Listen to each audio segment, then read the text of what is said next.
ज़हरान ममदानी और शहबाज शरीफ एक जैसे, दोनों की कौन सी खूबी मिलती जुलती है? पाकिस्तानी सियासत में जब कोई लीडर उर्दू और अंग्रेजी के सिवा कोई जबान बोलता है तो कुछ को फख्र होता है और कुछ मीम्स बना लेते हैं।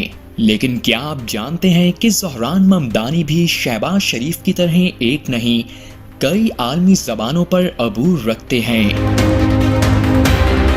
अंग्रेजी में एतमाद, उर्दू में रवानी, स्पेनिश में मोहब्बत और अरबी में फसाहत, ये कोई इत्तफाक नहीं, ये एक नया सियासी इशारा है।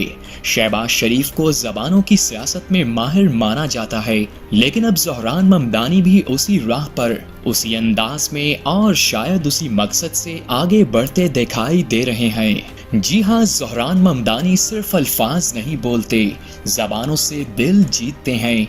ज़राए के मुताबिक ममदानी को कम से कम 4 ज़बानों पर अबूर हासिल है। हर तकरीर में वो अपने मुखातिब के लहजे को अपनाते हैं। तकरीर का उसलूब, जुमले की तरतीब और आलमी सामीन को मुतवज्जे करने का फ़न, ये सब कुछ दोनों में हैरत अंगेज हद तक मुश्तरक है।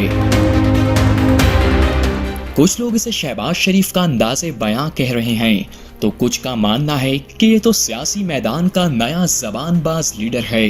क्या वाकई ज़हरान ममदानी भी शहबाज शरीफ की तरह ज़बानों के जरिए दिलों पर राज करने वाले हैं, या ये सिर्फ अल्फाज की बाजीगरी है? सियासत में ज़बान सिर्फ राब्ता नहीं, ताकत भी है, और ममदानी इसे बखूबी इस्तेमाल करना जानते हैं। अगर शहबाज शरीफ ने ज़बानों से तरक्की की राह हमवार की, तो ज़हरान ममदानी शायद इन्हीं ज़बानों से नई नस्ल की सियासत की बुनियाद रख रहे हैं।